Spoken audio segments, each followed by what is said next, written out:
Hi, welcome to DJs family.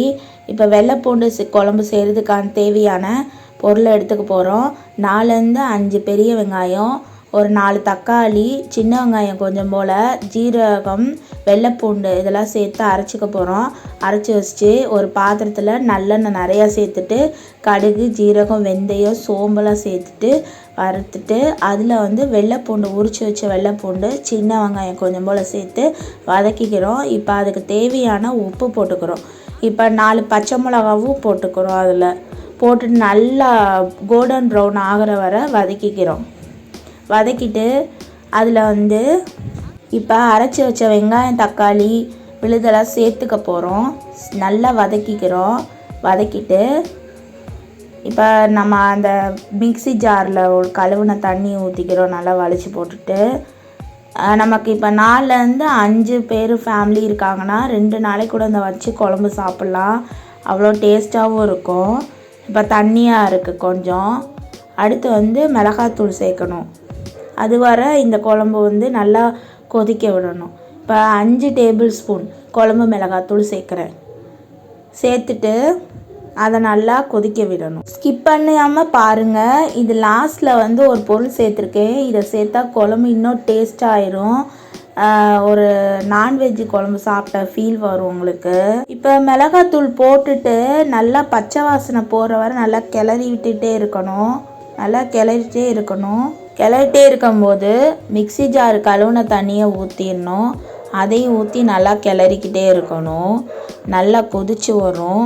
இப்போ ஒரு 5 நிமிஷம் மூடி போட்டு வேக விடணும். அப்போ அந்த ரெட் கலராக மாறி நல்லா எண்ணெய் மேலே வந்திருக்கும்.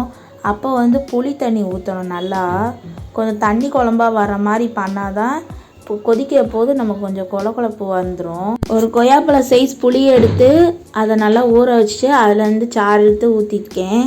இப்போ நல்லா கிளறி விட்டுட்டு மூடி போட்டு கொதிக்க விடணும். இந்த மாதிரி மட்டும் குழம்பு செஞ்சு பாருங்கள். அவங்க வீட்டில் திரும்ப திரும்ப கேட்டுகிட்டே இருப்பாங்க.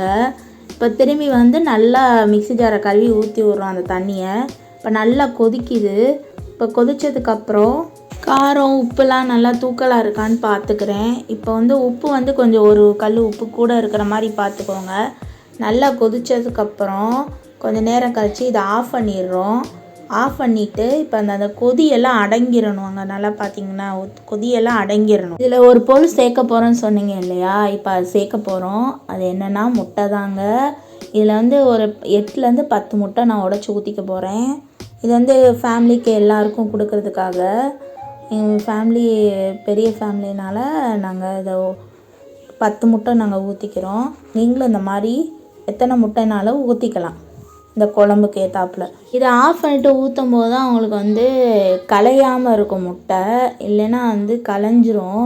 கொதிக்க கொதிக்க கொஞ்சம் நேரம் கழித்து இதை சிம்மிலே வச்சு நம்ம கொதிக்க விடும்போது நல்லா பந்து மாதிரி வரும். அப்புறம் இன்னும் கொஞ்சம் குழம்பு கொஞ்சம் தண்ணியாக இருந்தது இன்னும் கொஞ்சம் கொழப்பாக வந்துடும். இப்போ முட்டை குழம்பு டேஸ்ட்டாக இருக்குது. வெள்ளைப்பூண்டு முட்டை குழம்பு இந்த மாதிரி செஞ்சு பாருங்கள். நல்லா டேஸ்ட் டிஃப்ரெண்ட்டாக இருக்கும். பூண்டு முட்டையும் சேர்த்து வச்சு சாப்பிடும்போது சூப்பராக இருக்கும். இது எங்கள் அத்தை ரெசிபி. நான் உங்களுக்கு செஞ்சு காமிச்சிருக்கேன். நம்ம நார்மலாக எப்படி செய்வோம்? நார்மலாக முட்டை குழம்புன்னு சொல்லி தனியாக செய்வோம். வெள்ளைப்பூண்டு சும்மா இஞ்சி பூண்டு விழுது வேணால் சேர்த்துப்போம்.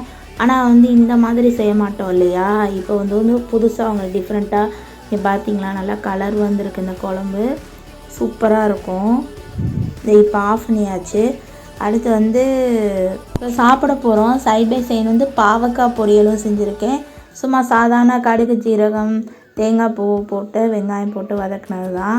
இது என் குழந்தைங்க இன்றைக்கி வீட்டில் இருந்தாங்க. உடம்பு சரியில்லை. சரி டேஸ்ட்டாகவும் இருக்கணும். அதே சமயம் அவங்க முட்டை இல்லைன்னா சாப்பிட மாட்டாங்க. சரி இந்த மாதிரி வெள்ளைப்பூண்டு குழம்பு வச்சு சாப்பிட்டு கொடுத்தா நல்லா சாப்பிடுவாங்க அப்படின்னு சொல்லி தாங்க செஞ்சேன். அவனுக்கு கொஞ்சம் காரத்தோட சூடு சுட சுட கொடுத்துட்டேன். அதான் ஊதிக்கிட்டு கிடைக்கும் பாருங்கள். அவர் என் பொண்ணு பின்னாடி தூங்கிட்டு இருந்தார். ஒருத்தவங்களுக்கு வந்தால் 2 பேர்த்துக்கும் வந்துடுது உடம்பு சரியில்லாது. சின்ன வயசில் இந்த மாதிரி வெள்ளைப்பூடு இந்த மாதிரி சாப்பிடுவேன்னா நான் சாப்பிட மாட்டேன். ஆனால் இந்த குழம்பு எனக்கு ரொம்ப பிடிச்சிருந்துச்சி. அதுக்கப்புறம் பாவக்காய் வச்சுருப்பேன். ஒரே ஒரு பாவக்காய் சாப்பிட்றா சாமி அப்படின்னு சொல்லி சரின்னு உருனானியா. அதுக்கப்புறம் சாப்பிட்டுட்டாரு சார். அதோட சேர்த்து சாப்பிடும்போது நல்லாயிருக்கு. அப்படியே சாப்பிட்டாங்க. பார்த்தியா, இவருக்கு பிடிச்சிருந்துச்சு. அதுக்கப்புறம் அவர் எதையும் சொல்லப்போனால் என் குழந்தைங்க எதையும் ஒதுக்க மாட்டாங்க, சாப்பிட்ருவாங்க முடிஞ்ச அளவுக்கு. எதையும் ஒதுக்காதரா சாமி, நான் இப்படி தான் உடம்பு சரியில்லாமல் படுத்துக்கிறேன் அப்படின்னு சொல்லவும், ஐயோ இதெல்லாம் பயந்துட்டு அப்புறம் 2 பேருமே நல்லா சாப்பிட்டுக்குவாங்க. எது கொடுத்தாலும் பாவக்காய் சரி எந்த குழம்புலாம் சாப்பிட்ருவாங்க. ஃபஸ்ட்டு என் பையனுக்கு ஊட்டி விட்டேன், அதுக்கப்புறம் நான் சாப்பிட்டுட்டு இருந்தேன். பொண்ணு டேப்லெட் போட்டனால நல்லா தூங்கிட்டு இருந்தேன், அதனால் சாப்பிட்டுட்டு இருந்தேன். அப்புறம் எந்திரிச்சிட்டாங்க. ரொம்ப 2 பேருக்கும் ஃபீவர் தான். அதான் என் பொண்ணு அப்படியே தூக்க கலக்கமாக இருந்தான். எந்திரிச்சு வந்து அப்படியே உட்காந்துருந்தா. நீங்களும் இந்த குழம்ப செஞ்சு பார்த்துட்டு சாப்பிட்டுட்டு எப்படி இருந்துச்சுன்னு சொல்லுங்கள். என் சேனலை சப்ஸ்கிரைப் பண்ணிக்கோங்க, லைக் பண்ணுங்கள். பாய்.